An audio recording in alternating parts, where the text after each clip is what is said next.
ओम या सा पद्मासनस्था विपुलकटितटी पद्मपत्रायताक्षी गंभीरावर्तनाभिस्तनभरणमिता शुभ्रवस्त्रोत्तरीया लक्ष्मीर्दिव्यै गजेन्द्रै मणिगणखचितै स्नापिता हेमकुम्भै नित्यं सा पद्महस्ता मम वसतु गृहे सर्वमांगल्ययुक्ता। नित्यं सा पद्महस्ता तब वसतु गृहे सर्वमांगल्ययुक्ता।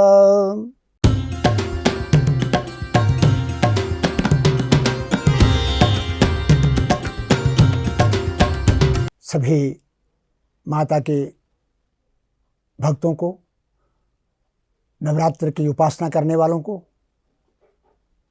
और सभी समाज के प्रत्येक व्यक्ति को और सभी शासकों को, प्रशासकों को आज सप्तम नवरात्र के अवसर पर सादर शुभकामनाएं, सादर वर्धापन हो। भगवती वैष्णवी के ही रूपों में सप्तम रूप जो है कालरात्रि का है और साधक जन उसी की आज पूजा कर रहे हैं। और 6 चक्र, जहाँ तक आज्ञा चक्र तक तो हो गया आपका, उसके बाद 6 चक्रों के ऊपर एक सहस्रार चक्र होता है। वहाँ पर पहुँचना साधक के लिए बहुत बड़ा मुश्किल होता है और साधक जन बड़े परिमार्जित, बड़े मजे हुए साधक जो हैं वो सहस्रार चक्र में उनके मन की अवस्थिति रहती है। और भगवती यह वैष्णवी का जो सप्तम रूप है, ये कालरात्रि का, ये ऐसा है कि इसका अंधकार के समान इसका रंग है, वर्ण है। अंधकार के समान काला रंग है इसका और बाल जो हैं वो बिखरे हुए हैं। इसके श्वास प्रश्वासों से बिजली के समान अग्नि की ज्वालाएं निकलती हैं और देखने में ऐसे भयंकर स्वरूप प्रतीत होता है। लेकिन जितना इसका भयंकर रूप है कालरात्रि का, उतना ही ये अच्छा आदेश देने वाले भक्तों को है। भक्तों के लिए सब प्रकार की सुख को देने वाली, समृद्धि को देने वाली और भक्तों के सब प्रकार के शुभ काम करने वाली जो है वो कालरात्रि है।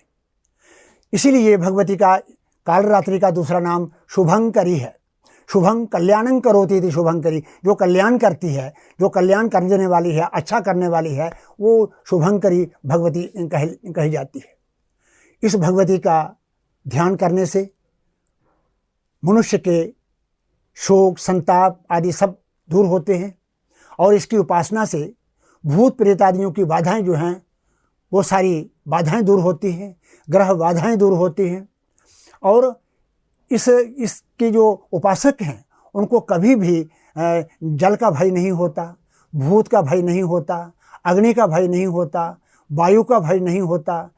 कई प्रकार की जो बातें हैं उनको इस प्रकार के भय जो है उनको आक्रमित नहीं कर सकते, भय जो है वो उनको आक्रांत नहीं कर सकते, शत्रुओं का भय उन पर नहीं होता। ऐसी भगवती का यह स्वरूप जो भी मनुष्य जिस स्थान पर अपने जीवन में जहीं कहीं से भी वो डरता है, जहाँ त्रास खाता है, उस प्रकार के भयों से मुक्त करने वाली ये कालरात्रि भगवती है। और इसकी उपासना करने से जो भक्तजन जो हैं साधक निर्भीक होते हैं और किसी भी प्रकार के भय से वो डरते नहीं, क्योंकि भय उनके सामने आता ही नहीं है, क्योंकि वो भगवती कालरात्रि के उपासक है।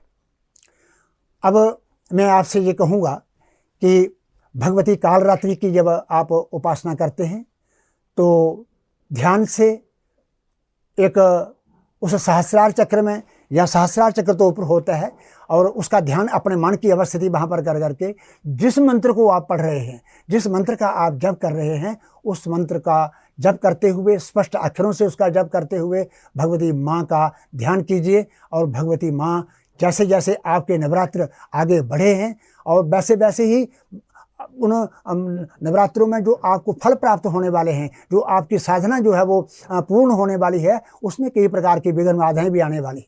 तो उन विघ्न बाधाओं को दूर करने के लिए, चाहे वो किसी प्रकार की विघ्न बाधाएं हैं, उस प्रकार विघ्न बाधाओं को दूर करने के लिए आप कालरात्रि की आगे प्रार्थना करें कि माँ, हम प्रतिदिन अपने 6 चक्रों का भेदन करके, और अब जहाँ तक हम पहुँचे हैं, हमारी तपस्या, हमारी जो आराधना, हमारा जो एक दुर्गा की जो उपासना है वो जहाँ तक पहुँची है, तो अब जहाँ पर आकर के अब किसी प्रकार का जो भय होंगे, जो भी किसी प्रकार के भय होंगे, उनको दूर करना और हमारी आराधना को सफल बनाना। इन्हीं भगवती की आराधना से हम सब प्रकार के भयों से मुक्त होते हैं और अपनी आराधना को आगे के लिए हम उसको फिर प्रारंभ करते हैं। भगवती की आराधना करने के लिए देखिए, हमारे एक देवताओं की जब हम आराधना करते हैं तो हमारा पूरा भारतवर्ष जो है, पूरे भारतवर्ष में कोई ऐसा स्थान नहीं कि जहाँ पर पंचदेवोपासना नहीं होती हो। और यदि पंचदेवोपासना पूरे के पूरे 5 देवताओं की पूजा नहीं हो, तो उनमें से किसी न किसी एक देवता की पूजा प्रायः हर जगह पर, हर स्थान पर, हर प्रांत में होती है। और वह पूजा पंचदेवोपासना क्या है? पंचदेवोपासना में विष्णु भगवान आते हैं और विष्णु भगवान संसार का पालन करने वाले हैं, और उनकी पूजा भी पंचदेवोपासना में आती है। उसके बाद फिर जो हमारे दुर्गा भगवती आती हैं, वैष्णवी माता आती हैं। वैष्णवी सब प्रकार की, सभी देवों की और देवाधिदेवों की शक्ति जो है वह भगवती वैष्णवी है। तो दुर्गा की उपासना सब जगह पर प्राय की जाती है। उसके बाद जो सूर्य हैं, सूर्य भगवान, यदि सूर्य भगवान की कृपा हम पर ना हो और सूर्य भगवान अपने उस तेज से पूरे भूमंडल को, पूरे संसार को यदि एक प्रकाशित न करें और अपने तेज से, अपनी आतप से, अपने धूप से सब प्रकार के जितनी भी वनस्पति हैं उनको हम उपकृत न करें, तो हमारा जीवन जो है वो दुर्लभ हो जाता है। सूर्य भगवान प्रत्यक्ष देवता हैं, क्योंकि हमारे ज्योतिष शास्त्र में भी ये कहा है कि प्रत्यक्षम ज्योतिषम शास्त्रम चंद्रार्को यत्र साखिनो। ज्योतिष शास्त्र बिल्कुल प्रत्यक्ष है, क्योंकि चंद्रमा और सूर्य को लेकर के ही, चंद्रमा सूर्य आदि ग्रहों को लेकर के ही ये शास्त्र जो है वो आगे प्रवृत्त होता है। इसलिए सूर्य भगवान हमारे पूज्य हैं, आराधक हैं, और सूर्य भगवान ही गायत्री हैं। हम इनकी उपासना करते हैं कि जनमंडलं ज्ञान घनं तुगम्यम त्रैलोक्य पूज्यम त्रिगुणात्म रूपम समस्त तेयो मय दिव्य रूपम पुनातु माम तत्सवितुर्वरेण्यम। तो इस प्रकार उसका जो वरणी जो प्रार्थनीय जो तेय है वो हम सबको पवित्र करे, हम सब। तो ये सूर्य भगवान हुए। उसके बाद शंकर भगवान हुए। 5 देवता, ये इसको पंचदेवोपासना पूरे भारतवर्ष में कहा जाता है। और ये एक देवता जो है वो अपने, क्योंकि एक जगह पर तो ये कह दिया है कि कलऊ चंडी विनायको। कलयुग में यदि सबसे पहले यदि आपने कोई जल्दी से जल्दी वरदान प्राप्त करना है तो चंडी से कीजिए और गणेश भगवान से कीजिए। और दूसरी तरफ ये कहा है कि भाई आशुतोष भगवान शंकर जो हैं ये सब प्रकार से जल्दी मनुष्यों के, भक्तों के कार्यों को सिद्ध करते हैं। तो एक भी देवता इसमें कोई ऐसा नहीं जो भक्तों की मनोकामनाओं को पूर्ण न करता हो। और प्रायः समूचे भारतवर्ष में इनकी पूजा होती है। और इनकी पूजा के विषय में मैं आपको बतलाऊँ, समय न होने के कारण से मैं अधिक आपको नहीं बतला सकता। इनमें से केवल मैं एक गणेश के विषय में आपसे कहूँगा। मैंने गणेश के विषय में बहुत बार बतलाया हुआ है, और कई बार अपने वक्तव्यों में, व्याख्यानों में मैंने गणेश के विषय में कहा है। क्योंकि हम अपने इस भारतीय पद्धति के मुताबिक, भारतीय हमारे अपने राष्ट्र के मुताबिक, इस भारतवर्ष के मुताबिक हम जो सोचते हैं तो गणेश की उपासना जो है वो सर्वप्रथम आ जाती है। और सबसे पहले हम गणेश की पूजा करते हैं। और मैंने बार बार यही कहा है कि गणेश पूजा कर, केवल गणेश को स्नान करवा दिया, पंचामृत से धूप दीप नैवेद्य सब कुछ किया तो इससे सब कुछ हो जाएगा, ये थोड़े से भावना। गणेश पूजा से मिलने वाली जो शिक्षाएं हैं, उन शिक्षाओं को यदि हम धारण करें, कभी भी मनुष्य के जीवन में विपत्तियां जो हैं, बाधाएं जो है वो नहीं आ सकती हैं। इसीलिए सर्वप्रथम हम गणेश पूजन करते हैं। और जो लोग गणेश पूजन का आरंभ ही इसलिए हुआ है कि हमारे जो हम बड़ा से बड़ा काम प्रारंभ करने जा रहे हैं, जहाँ कोई और छोटा काम प्रारंभ करने जा रहे हैं, उसमें विघ्न बाधाएं ना उपस्थित हो। अब इसकी शिक्षाएं हम कैसे लेंगे? प्रत्येक जन को इसकी शिक्षाओं का पर ध्यान देना चाहिए, और यदि वो शिक्षाएं प्रत्येक जन पूजा करने वाले लोग जो हैं वो उसकी शिक्षाओं पर ध्यान देंगे तो जीवन में वो बिल्कुल एक विघ्नों से रहित होंगे। उनके सब प्रकार के कार्य जो है विघ्नों से रहित होंगे, क्योंकि विघ्नों को दूर करने वाले एक दंत हैं, लंबोदर हैं, गजानन हैं। तो इस प्रकार के नामों से जो कहे जाते हुए श्री गणेश जी का स्मरण करते रहें, और उनके नाम, उनके स्तोत्र, उनके मंत्रों का जप करने से और उनकी पूजा से मिलने वाली जो शिक्षाएं हैं उनको धारण करें तो कभी भी जीवन में कष्ट या विघ्न जो है वो नहीं उपस्थित होंगे। उसमें से मैं आपको थोड़ा बताता हूँ। भगवान गणेश का ये जो मुख है, सिर है, ये हाथी का है, और बाकी सारा का सारा शरीर, आकंठ शरीर जो है ये पुरुष का है। तो सबसे पहले यहाँ पर गणेश का जो सिर है, जहाँ हाथी का जो सिर है, इससे हम शिक्षाएं लें और उस शिक्षाओं के बलबूते पर हम अपनी उपासनाओं को आगे शुरू करें तो आप देखेंगे भी आपके जीवन में विघ्न जो है वो नहीं आ सकेंगे। सर्वप्रथम हम गणेश के सिर को लेते हैं। तो गणेश का सिर, हाथी का सिर, तो हाथी का सिर जो है आपने ये देखा होगा कि बहुत जानवर जो हैं आपस में एक दूसरे के साथ भिड़ते हैं। भेड़ू सिर भिड़ाते हैं, बैल सिर भिड़ाते हैं, भैंसे सिर भिड़ाते हैं, लेकिन हाथी को कभी भी सिर भिड़ाते हुए आपने नहीं देखा होगा। तो पहली जो एक शिक्षा जो है गणेश पूजन से ये लेनी है कि हम एक दूसरे से किसी प्रकार के सिर भिड़ाने की कोशिश ना करें, और यदि हम सिर नहीं भिड़ाएंगे तो हमारे जीवन में विघ्न बाधा उपस्थित नहीं होगी। क्योंकि सिर भिड़ाने से, जब सिर भिड़ाता है तो उस समय ही किसी प्रकार की कोई बातचीत, विघ्नों की बात आती है। और वो हाथी क्यों नहीं भिड़ाता है, सिर क्यों नहीं भिड़ाता है? क्योंकि हाथी का जो मर्म स्थान है, प्राण स्थान है, अंडकोश जो है वो सिर पर है। और आप जानते हो कि हाथी के ऊपर यदि बैठा हुआ जो महावत होता है वो थोड़े से अंकुश के मात्र से भी इधर वो माथे पे उसको थोड़ी चोट लगाता है तो हाथी सीधा हो जाता है, मस्ता हुआ हाथी भी सीधा हो जाता है, अपने रास्ते पर चलने लग पड़ता है। क्योंकि प्राण का भय है, कहीं प्राणों पर चोट लग रही है। इसलिए हम किसी भी प्रकार का किसी से सिर भिड़ाने की कोशिश न करें, जिससे कि हमारे जीवन में कभी विघ्न बाधाएं उपस्थित ना हो। और ये पहली शिक्षा जो है वो हम उन भगवान गणेश के पूजन से प्राप्त करें। उसके बाद गणेश जी का बड़ा मस्तक है, और छोटी छोटी बात, बड़ा मस्तक का मतलब यहाँ पे यह विशाल मस्तक। विशाल मस्तक जो है भी अपनी विचारधारा जो है, अपनी सोच विचार जो है ये बहुत बड़ी रखें। छोटे विचारों को दे करके वो ये कर दिया, उसने ये कर दिया, उसने ऐसा कर दिया, इस प्रकार की बातों को न विचार करके बड़ी बड़ी विचारधारा रखें, और बहुत बड़े एक ऐसी विचारधारा रखें कि जो सबके लिए अनुकूल हो, हमारे परिवार के लिए अनुकूल हो, हमारे समाज के लिए अनुकूल हो। छोटी विचारधारा रखने से, संकुचित विचारधारा रखने से एक दूसरे में कई प्रकार के विवाद पनपते हैं। यहाँ अपने आप को बड़ा अच्छा बना दिया, दूसरे को बड़ा कम बता दिया। ये बात, इस प्रकार की विचारधाराएं हम अपने दिमाग में न रखें। तो ये मस्तक से, हाथी के मस्तक से, गणेश भगवान के मस्तक से हम इस प्रकार की शिक्षाओं को ग्रहण करें तो हमारे जीवन में कभी भी विघ्न बाधाएं उपस्थित नहीं आ सकती। उसके साथ गणेश जी के बहुत बड़े बड़े कान हैं, या हाथी के बहुत बड़े बड़े कान हैं, और बड़े बड़े कानों का यहाँ पर मतलब यहाँ ये है कि हम सब कुछ सुनें।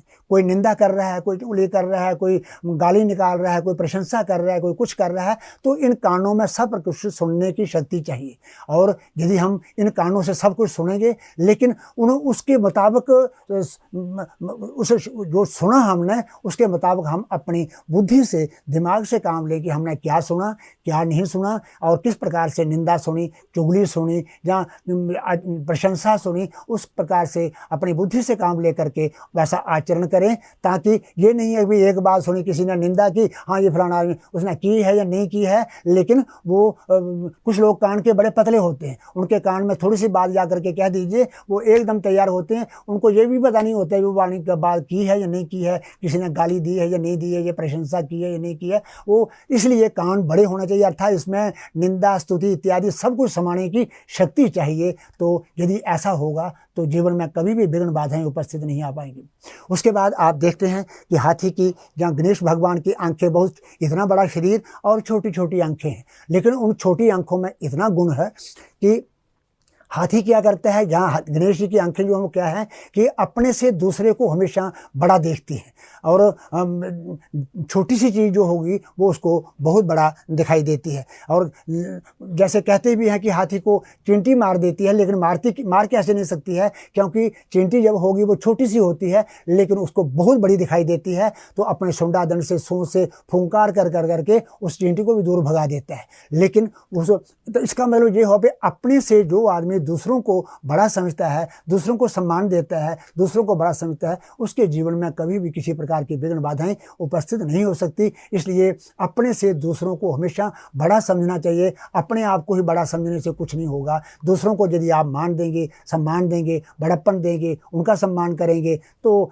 बहुत बहुत एक हमारी समीहित कामनाएं जो हैं वो ठीक होंगी। इसलिए बड़ों का सम्मान करना, अपने से दूसरों को बड़ा समझना बड़ा आवश्यक है।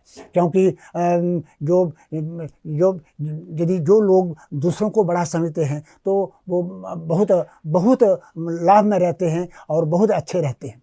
इसलिए इस से आंखों से हमें ये शिक्षा लेनी है, अपने से दूसरों को हमेशा बड़ा समझें।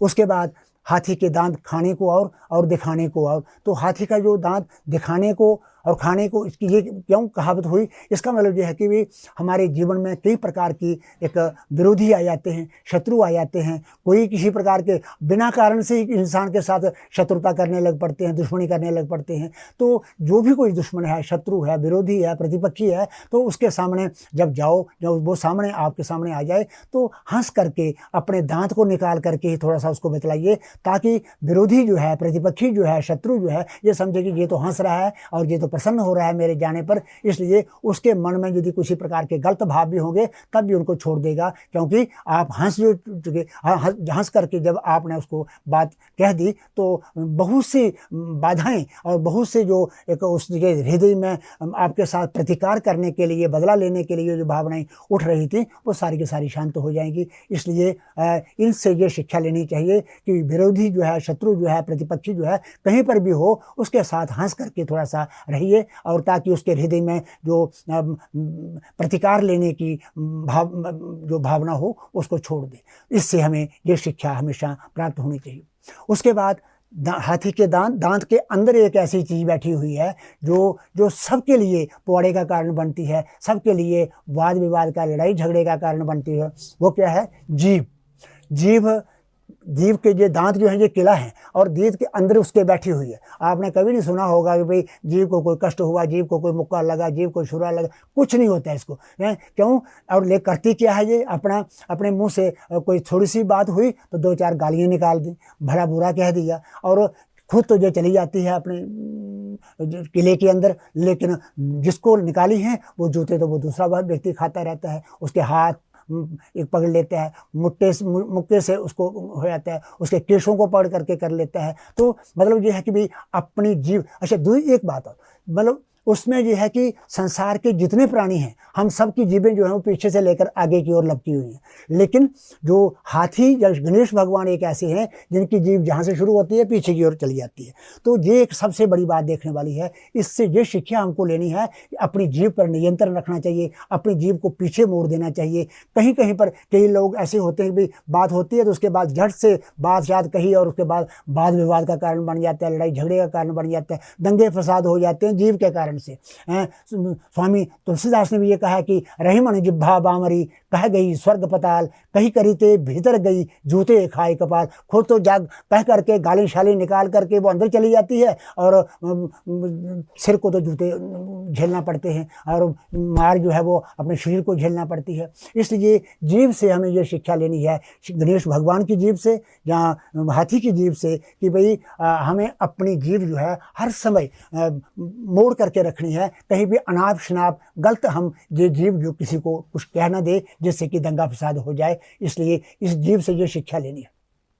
अब सारी जितनी बातें थी सारी हो गई। अब एक बात रह गई, भाई भगवान गणेश का पेट जो है वो बहुत बड़ा है। तो पेट बहुत बड़ा का ये है कि इसमें बहुत कुछ समाना चाहिए, क्योंकि कहते हैं ना, देखो इसके पेट में तो बात टिकती ही नहीं है, ये झट से जा करके उसमें बात कह देते हैं और वो खराबी हो जाती है। तो इसके सामने बात मत करो।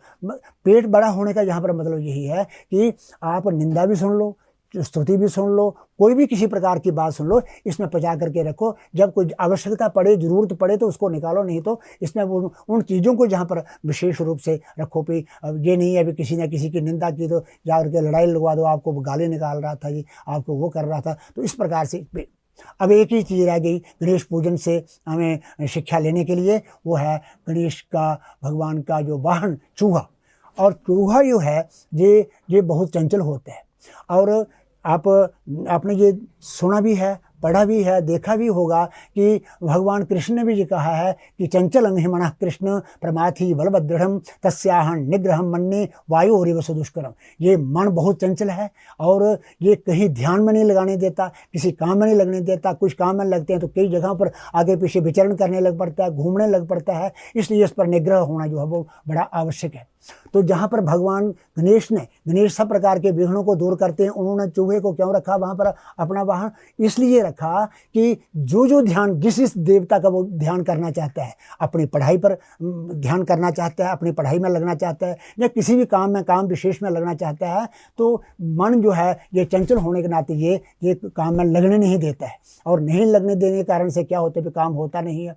और इसी प्रकार भगवान गणेश ने भी कहा, यदि आप विघ्न नहीं चाहते हैं और अपने भगवान को ही प्राप्त करना चाहते हैं, या भगवान के दर्शन करना चाहते हैं, या अपने जो सांसारिक काम है उनको सिद्ध करना चाहते हैं, तो चूहा रूपी जो चंचलता है, इस चंचलता पर पहले आप खुद बैठ जाओ, उसको निग्रह करो। जब चूहे पर आदमी बैठ जाएगा, मतलब चंचलता पर बैठ गया, चंचलता को मतलब आगे पीछे नहीं होगी। चंचलता को जब जीत लिया उसने, उसके बाद सब प्रकार के कार्य उसके सिद्ध हो जाएंगे। और फिर कहने की आवश्यकता नहीं होगी भाई हमारे पास विघ्न आ रहे हैं, क्योंकि जो चंचलता का स्वरूप जो एक चूहा है, उसके ऊपर जब आप बैठ गए, अर्थात जब उसको आपने जीत लिया, उसको या चंचलता को जीत लिया, तो फिर समझ लीजिए कि सब प्रकार की बातें, सब प्रकार की मनोकामनाएं वो आपके अधीन ही हैं। तो ऐसे समय में यदि आप अपने जीवन में ये रहे, आपने देखा होगा कि चूहा कहीं पर भी किसी प्रकार का कमरे में चला जाता है, आपके सांस फूल जाते हैं उसको निकालते, लेकिन वो कई बार इधर से उधर हो जाता है, नहीं निकलता है। और इसका मतलब ये है कि भी जब तक हम अपने आप पर, अपने मन पर नियंत्रण नहीं करेंगे, तब तक हम किसी काम पर भी विजय प्राप्त नहीं कर सकते हैं। इसलिए जिस काम को भी करना है, आपने पढ़ाई करनी है, आपने अपना कोई घर का काम करना है, समाज का काम करना है, और या कोई समाज के जितने भी आपके सौंपे हुए जितने भी काम हैं वो सारे करने हैं, उन पर चंचलता को यदि छोड़ देंगे तो आपके सारे कार्य जो हैं वो संपूर्ण हो गए, सब प्रकार के बातें जो हैं वो संपूर्ण होंगी। जहाँ पर एक मैं आपसे कहूँगा कि न हाजनैर न पलतैर न वित्तेर न बंधुभि ऋष्यश्चक्रिरे धर्मम योनुचाण सनो महान। हम अपने शिष्यों को बनाते हैं, हम अपने लोगों को अपना उसको अच्छा शासित करते हैं। तो लेकिन ये क्या है कि सबसे बड़ा जो होता है, सबसे बड़ा जो हमसे शिक्षा प्राप्त करने वाला जो होता है, शिष्य जो होता है, वो बहुत बड़ा होता है। ये नहीं है कि भाई फलाना आदमी व्यक्ति जो है वो बड़ी उम्र में बड़ा हो गया तो वो बहुत बड़ा है, हाँ, न पलते उसके बाल जो है पक गए हैं तो वो बड़ा हो गया, वो भी बड़ा, उससे भी बड़ा नहीं, बाल पकने से भी बड़ा नहीं होता। न वित्तीय, पैसा बहुत किसी के पास है, करोड़ों अरबों रुपये हैं, तो उससे भी कोई बड़ा नहीं हो जाता है। न हाजनेर न पलतेर न वित्तीर न बंधु भी, किसी के बहुत रिश्तेदार हैं, किसी के बहुत दोस्त मित्र हैं, किसी का बहुत परिचिति है, तो उससे भी कोई आदमी बड़ा नहीं होता है। ऋषियश्चक्रिरे धर्मम योनुचाण सनो महान। ऋषियों ने यह कहा है कि जो हमारा अनुचान है और हमारे सामने जो हमारा जो शिष्य है, जिसको हम शासित करते हैं, पिता के लिए पुत्र शिष्य है, पुत्र माता पिता के लिए अपनी संतान जो है वो शिष्य है और उनको शासित करती है, और वही हमारे लिए बड़ी है। लेकिन बड़ी तब है हम अपने जो बताए हुए जो मार्ग हैं, उन मार्गों को बड़ी प्रकार से वो उस पर चलें और उस पर चलना सीखें, तो बड़ी प्रकार से वो व्यवस्थित हो सकते हैं। और नहीं तो कई प्रकार की बातें कई प्रकार के सामने आ जाती हैं। और उसके बाद फिर हम बच्चों पर शासन करते हैं और अपने शिष्यों पर शासन करते हैं, वो हमसे बड़े हैं, क्योंकि जो भविष्य काल है, वो भविष्य काल जो है वो उन्हीं के ऊपर निर्भर है। और एक दिन ऐसा आना है कि आज हम उनको शिक्षित कर रहे हैं, कल वो हमारा सहारा बनेंगे। तो इसलिए बच्चों के लिए कभी भी लापरवाही ना माने। और बच्चों के लिए, बच्चे जो हैं, हमारा जो युवा वर्ग है, हमारे जो विद्यार्थी लोग हैं या युवान जो हैं या समाज के सुधारक जो हैं, उनकी समाज में बहुत बड़ी अहम भूमिका है। और वो यदि सचेष्ट रहें और वो यदि समाज के वास्तव में सुधारक बने, वो वास्तव में समाज में पनप रही जो कुरीतियाँ हैं उन कुरीतियों को दूर भगाने के प्रयास करें, तो मैं कहता हूँ कि उन बच्चों के, उन जवानों के, उन युवा वर्ग के सिर के ऊपर के हमारा देश, हमारा राष्ट्र जो है ये उन्नत होगा। और उन्नत, ऐसा उन्नत होगा कि ऐसा कोई भी देश जो है वो इतना उन्नत नहीं हो सकता। हमारे जो शास्त्र हैं, शास्त्रों में 3-4 प्रकार के, 5-6 प्रकार के सुख कहे हैं। उसने कहा है अर्थागमो नित्यमरोगिता च प्रिया च भार्या प्रियवादनी च वश्यश्च पुत्रोर्थकरी च विद्या षड्जीव लोकस्य सुखानि राजन। ये राजन, संसार में ये 6 सुख हैं। एक क्या सुख है? पहला सुख अर्थागमो, पैसा आना चाहिए। और ये नहीं है कि अनियमितता से, भ्रष्टाचार से, कदाचार से, दुराचार से पैसा आना चाहिए, ऐसी बात नहीं। जो एक सामान्य तरीके जो हैं, जो एक शालीनता के ढंग से जो हमारे करणीय कार्य हैं, उन करणीय कार्यों पर हम ठीक प्रकार से चलें और पैसा जो है हमारे घर में आता रहे। क्योंकि पैसा, ये अर्थ युग है और अर्थ युग में पैसा होना भी बड़ा आवश्यक है। इसलिए धन का आना जो है वो हमेशा हो रहे। नित्य में रोगिता च, और फिर पैसा बहुत हो इंसान के पास और रोग लग गए हों और तो फिर कुछ नहीं, मैं कहता हूँ चारों तरफ हीरे जवाहरातों के बीच में और नोटों के बीच में इंसान को रख दे, उसको सुख नहीं प्राप्त होता। क्योंकि सब, यदि आपको अपने सारे धर्म निभाने हैं और अपने परिवार के साथ, बच्चों के साथ, समाज के साथ जो भी लोग हैं उनको, तो अपने शरीर की आरोग्यता, शरीर माध्यम खलु धर्म साधनम, सब जितने भी धर्म जो हैं उन धर्मों को यदि आपने निभाना है तो आपका शरीर तंदुरुस्त। तो अर्थागमो नित्य में रोग प्रिया च भार्या, एक घर की जो शान है और घर की जो एक सम्मान है, घर की जो सम्मानिता है, वो स्त्री है। और वो प्रिय होनी चाहिए और प्यारा बोलने वाली होनी चाहिए। प्रिया च भार्या प्रिय वादनी, और प्रिय बोलने वाली होने। वशिष्ठ पुत्र, अपने पुत्र जो हैं, अपनी संतानें जो हैं वो अपने अधीन चाहिए। अब आजकल ऐसा होने जा रहा है, जहाँ हो रहा है कि बच्चे जो हैं वो माता पिता के कहने के मुताबिक मानते। कुछ तो माता पिता की भी कुछ ढील होती है कि हमने उनको उस प्रकार से ऐसे निरंकुश बना दिया। तो अंकुश जो है वो, अंकुश के बिना तो कोई आदमी सफल नहीं हो पाता। इसलिए उन पर, अपने परिवार, बच्चों पर, अपनी संतान पर थोड़ा बहुत अंकुश जरूर चाहिए।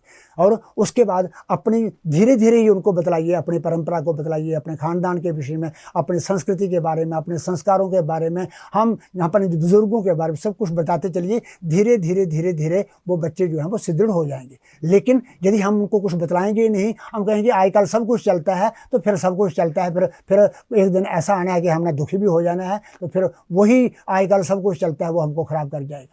इसलिए अपने जो खास करके जो बच्चे इस समय सुलझ गए हैं, अर्थात 18, 19, 20 साल से ऊपर भी हो चुके हैं, वो उनका भी बड़ा दायित्व बनता है कि भाई अपने उस स्तर की जितने भी हमारे बच्चे हैं, हमारे भाई हैं, वो एक दूसरे को एक सुशिक्षित करें और सुशिक्षित कर करके इस समाज के जो एक नया राष्ट्र है, नया भारतवर्ष जो है, इसको बनाने में अपना सहयोग जो है वो बड़ी प्रकार से दें। तो प्रिया च भार्या प्रिय वशिष्ठ पुत्र अर्थ करी च विद्या, आप ऐसी विद्या पढ़ें कि जिसके आधार पर आपको पैसा जो है प्राप्त हो। षड जीव लोक से सुखारि राजन, ये 6 प्रकार के सुख जो हैं वो समाज में ठीक प्रकार से व्यवस्थित है। और यदि ये सारी बातें हैं तो मनुष्य अपने आप में सुख समझना चाहिए। और फिर मैं एक थोड़ी सी बात ये कहना चाहूँगा कि शादियाँ होती हैं, विवाह होते हैं, और विवाह के बाद, विवाह के समय में हम प्रतिज्ञाएं करते हैं, पति पत्नी प्रतिज्ञाएं करते हैं, अग्नि की साक्षी रह करके प्रतिज्ञाएं करती हैं और उनकी शपथ ली हुई होती है। वो शपथें कहाँ जाती हैं, वो सुगंधें कहाँ जाती हैं, वो जो प्रतिज्ञाएं हैं वो कहाँ जाती हैं।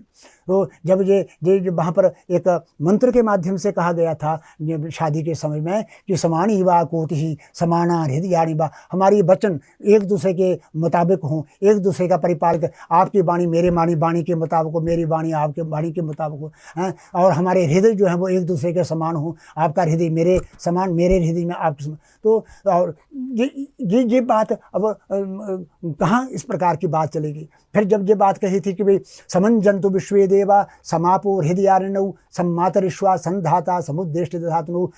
तो समंजंतु समापो हृदय, तो मैत्री जो है वो 3 प्रकार की होती है। तिलों की तरह मैत्री होती है, तिल और चावलों की तरह मैत्री होती है। ये दोनों अलग हो सकते हैं, किए जा सकते हैं। उसके बाद दूसरी मैत्री होती है जल और दूध की तरह, और जल से दूध अलग किया जा सकता है हंस के द्वारा, और दूध से जल अलग किया जा सकता है। लेकिन जल को जल में मिला दीजिए तो वो कभी अलग नहीं किए जा सकते हैं। और इसलिए हमारी मैत्री, हमारा जो हृदय, हमारे एक दूसरे के प्रति जो समर्पित भावना जो है वो जल की तरह, आप हम में समा जाओ, मैं आप में समा जाऊँ, पति आप में समा जाए, पत्नी जो है वो आप में समा जाए। ये इस प्रकार की मैत्री जो है ये परिवार में सुख और समृद्धि को लाती है। और यदि सबके भाव आगे पीछे हो जाएं, अब पत्नी कुछ कह रही है, पति कुछ कह रही है, और फिर जो थोड़ी सी बात से हम एक दूसरे के साथ सामना करके और लड़ने लग पड़े और परिवार पर बुरा असर पड़ता है, परिवार जो है उस प्रकार से देखता है, वो ठीक बात नहीं होती है। इसलिए हम उन आदर्शों पर चलें तो जो आदर्श हमने अपने विवाह के समय में वैदिक मंत्रों के माध्यम से हमने चले थे कि हमने किसी से लड़ना नहीं है, हमारे हृदय जो है वो एक दूसरे के साथ ठीक पर उसी के आधार पर हम सारा ठीक प्रकार से यदि हम चलते हैं तो हमारा गृहस्थ जीवन, हमारा परिवार ठीक प्रकार से सुख समृद्ध होगा। कल आज यदि हम बच्चों को सुशिक्षित करते हैं, कल हमारा वृद्धावस्था जो है, कल हमारा बूढ़ापन जो है ये भी सुरक्षित रहेगा। और क्योंकि बच्चे हमारे सुशिक्षित हो चुके हैं। जब कुछ नहीं तो फिर आप परिस्थितियाँ आप देख रहे हैं, कैसी कैसी परिस्थितियाँ किस प्रकार से कैसे वातावरण में अब जाना पड़ रहा है। उससे अपने आप को बचाना, अपने संतान को बचाना, अपने संतान के कर्तव्यों को, भारतीय जो संस्कार हैं भारतीय संस्कारों को उसको बचाना और उनको उसके द्वारा सुशिक्षित करना, ये हमारा विशेष दायित्व बनता है। इसलिए जब पति ने पत्नी के वक्षस्थल पर, छाती पर हाथ रखा था और ये कहा था कि मम व्रतंते हृदयं दधामि मम चित्त मनुचित्तं ते अस्तु मम वाचम एकमना जुहस्व प्रजापतिस्त्वा निनक्तुमह्यम। प्रजापति ने, विधाता ने तुम्हें मेरे लिए जहाँ पर किया, मेरा व्रत है, मेरा प्रतिज्ञा जो है तेरे हृदय पर मैं हाथ रख करके ये कहता हूँ कि मम चित्त मनुचित्तं ते अस्तु, मेरे मन के मुताबिक तेरा मन हो। मम वाचम एकमना जुहस्व, तेरी वाणी और मेरी वाणी एक हो, जो मेरी वाणी से निकले वो तेरी वाणी से निकले, और उसी प्रकार के कार्य जो है वो आगे सुदृढ़ हो। इस प्रकार की यदि हम बातें करते हैं तो समाज में किसी प्रकार का खलल नहीं हो पाता और समाज व्यवस्थित रूप से चलेगा। अब हम ऐसे सांसारिक बंधनों में पड़ते जा रहे हैं कि अपनी बात का, अपनी संस्कृति का, अपनी सभ्यता का, अपने अनुशासन का, अपने आचार का, अपने विचार का हमको पता ही नहीं रह रहा है। सिर्फ एक चकाचौंध में भारत जो एक ऐसी चकाचौंध हो रही है, पाश्चात्य जगत की चकाचौंध समझ लीजिए, और वहीं से कुछ बातें जहाँ पर भाई आई हैं उनको देख करके हम अपने को कुछ नहीं समझ रहे हैं, अपने माता पिता को कुछ नहीं समझ रहे हैं, अपने भाई बहनों को कुछ नहीं समझ रहे हैं, अपने समाज के जो बड़े लोग हैं उनको नहीं समझ रहे हैं, अपने जो गुणवान हैं, पूज्य हैं, गुरुजन हैं, उनको हम कुछ नहीं समझ। तो ये कैसे, किस प्रकार से हमारा वो भारत जो जिससे कि पूरे विश्व ने शिक्षा प्राप्त की है, और उस शिक्षा को यदि हम भूल जाएं और हम स्वयं ही दूसरों को शिक्षा देने वाले भूल जाएं तो ये बात ठीक नहीं होती। इसलिए मैं आप सबसे निवेदन करूंगा कि जो हमारी जो एक विशेष जो बातें हैं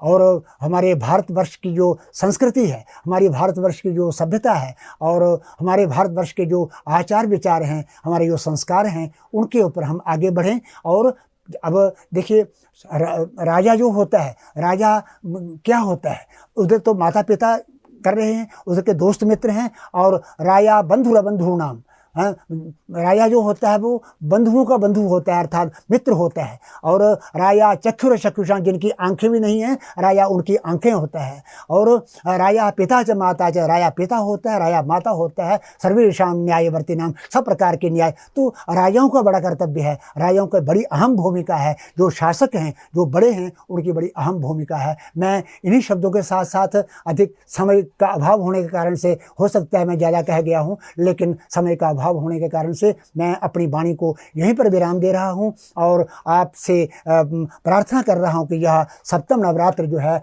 ये आप सबका कल्याण करे, आप सबकी मनोकामनाओं को पूर्ण करे। आयुष्मान भव, पुत्रवान भव, श्रीमान यशस्वी भव, प्रज्ञावान भव, भूरिभूतिकरणे दानेक निष्ठो भव, तेजस्वी भव, बैरिदर्पदलने व्यापार दक्षो भव, श्री शंभोर्भव पाद पूजन रतः सर्वोपकारी भव, संगच्छध्वं संबदध्वं संभो मनांसि जानतां देवा भागं यथा पूर्वे संजानाना उपासते। धन्यवाद। जय भारत।